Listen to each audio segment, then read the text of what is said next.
Yeah, good evening. I went ahead and re-edited a bit the little film strip I put together called 9/11 Echo, and I just wanted to talk to you real quick to have you understand the ideas behind it, so that when you see it, you can put together the meaning.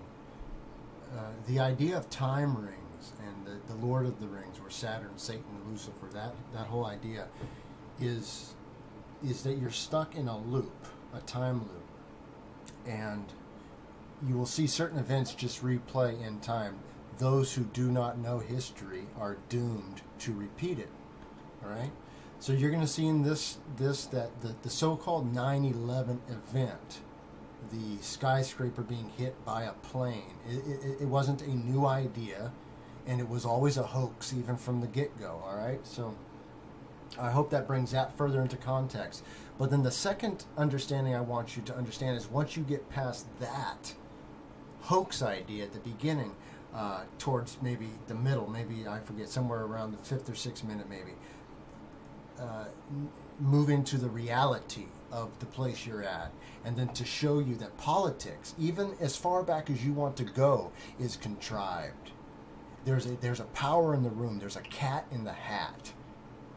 And that's a spiritual power, and that's the power of the fallen one. That would be the false light. Now, salvation through His grace alone is through Jesus Christ. Through grace alone, zero works. It means come as you are. Period. Let no man get between you and Jesus Christ. Nothing that you do or doing is going to have Him forsake you. So just call on Him, and that's that. All right, enough of preaching. Back to the video. If you take a look at the hat sequence that I put together, it's very important that you keep an eye on the power structure. You have the so-called American power giving up to the so-called bear. That would be the eagle giving power to the bear, and then you see the hat on the bear, which you can see they're just acting. It's like a laugh-in skit. But then you will see the hat move to a man on the right, and that's the man in the hat. That's the unseen power. And then I'll go ahead and I've added into this one a Declaration of Independence, the signing of the video of that, or not the video, but the painting of that. And you will see, I'll highlight a place where you'll see the same man in the hat in time. He's there as well. And just go to Wiki and look that up, and you can see that. Now, what's very interesting is you're going to see two very distinct hand signs in the Declaration of Independence painting, the original. A lot of the knockoffs, those hand signs, are not illustrated, so you will need to find the one that's on Wiki. All right, it needs to be an original. All right, so we'll talk to you later. Enjoy. Have a great time. Yes, please turn off your cell phones. Watch in 1080p or 720 HD at least, and enjoy. Oh, and before I leave, the reason I zoom in on the lady at the end, that's that Pomfrey lady. That's the lady that they said hung herself, if you recall. Back, she was supposed to be some madam. That was all a hoax. Remember Art Bell interviewed her the night before. You're not going to hang yourself, right? And of course she won. Hoax. Later. Good evening. For 4 days now, some of the 20th century's most extraordinary diplomatic maneuvers have been taking place in Moscow. Vice President Richard Nixon and Soviet Premier Nikita Khrushchev play the rules of polite diplomacy, it would seem, and are engaging in rough and tumble topics range from rockets, communism and capitalism, war and freedom, to the kitchen sink. The words sound fierce and harsh, as if they might increase international tension in the world into a new Cold War. I wouldn't back down now if my life depended on it. New York City was shrouded in a smothering blanket of fog when scores of people heard a low-flying plane heading south. Then an explosion. An Army bomber lost in the overcast had crashed into the towering Empire State Building. Parts of it blasting completely through. The Empire State Building, like all New York, was hidden by fog as a Mitchell bomber trying to reach Newark Airport crashed into the tallest structure in the world. 13 died, including the crew members, 2 Army men and a Navy hitchhiker. What happened will never be known, for the flyers in the crash are all dead, and eyewitness accounts vary. One thing is certain, the pilot was off the radio beam.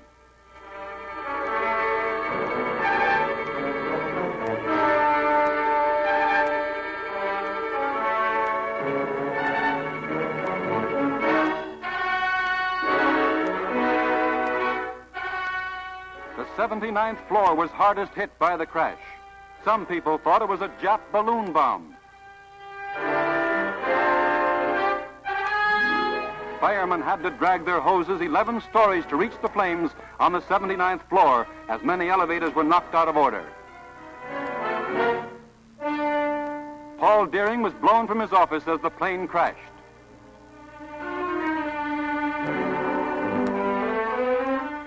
Disaster units organized in wartime were quick to respond to aid the wounded.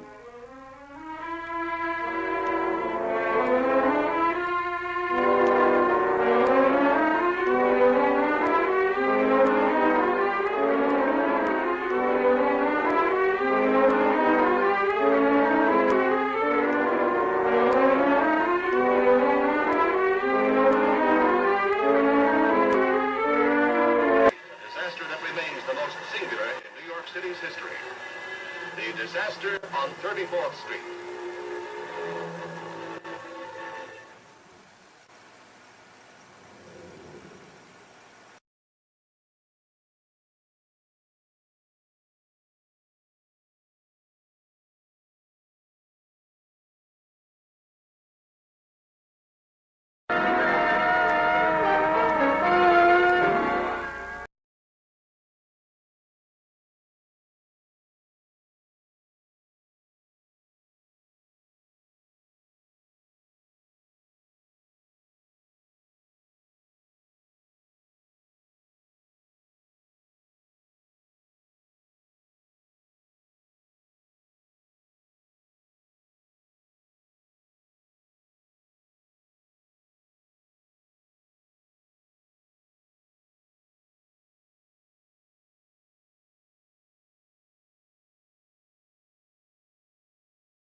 Suddenly, it has become as much a part of 20th century life as the whir of your vacuum cleaner.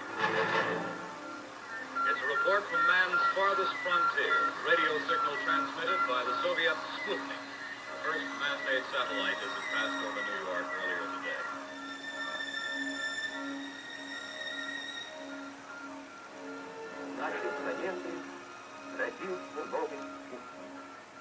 There are some instances where you may be ahead of us. For example, in the development of your rockets. But in order for both of us to benefit, you see, you never concede anything. In what are they ahead of us? Wrong. I share the enthusiasm of Soviet engineers about the cleverness of the American people, but we too, for 42 years, we have gone ahead in our nostrils. No, don't kill flies with our nostrils. For 42 years, we have gone ahead. For 42 years, we have gone ahead, and when we shall overtake you at the crossroads, we shall wave at you.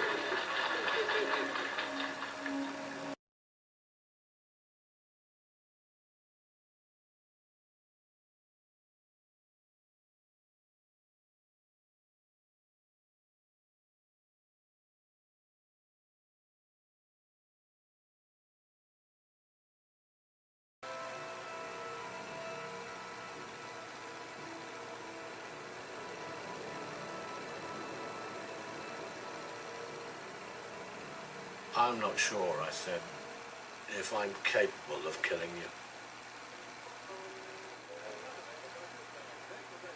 Try me, he said. For example, it's deadly.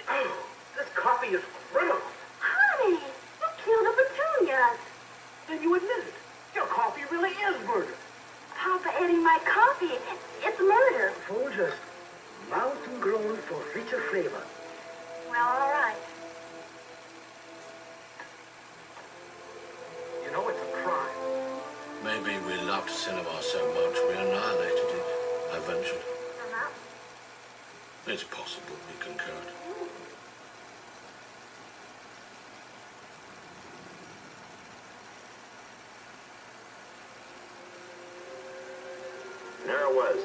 Another post-war wonder right before your eyes. This, Mr. Khrushchev, is Television. one of the most advanced developments in communication that we have, at least in our... This very conversation immediately. And this increase in communication will teach us some things, and it will teach you some things, too. If I don't know everything, then I would say that you know absolutely nothing about communism. Nothing except fear. Making a fool of yourself.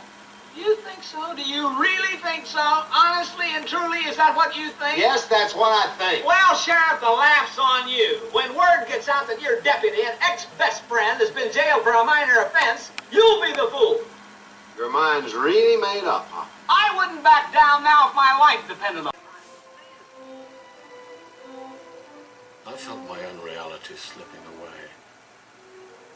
Felt that I risked becoming no more than a character in someone else's film. I decided to accept the situation and to play along with it, sensing that a failure to do so could prove catastrophic.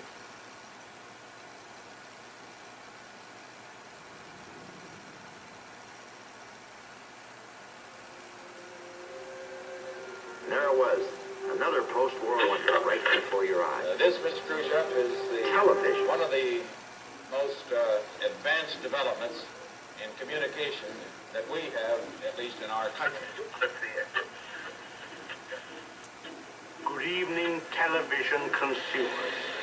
This misty bit of ectoplasm forming on the inside of your television screen is one Alfred Hitchcock.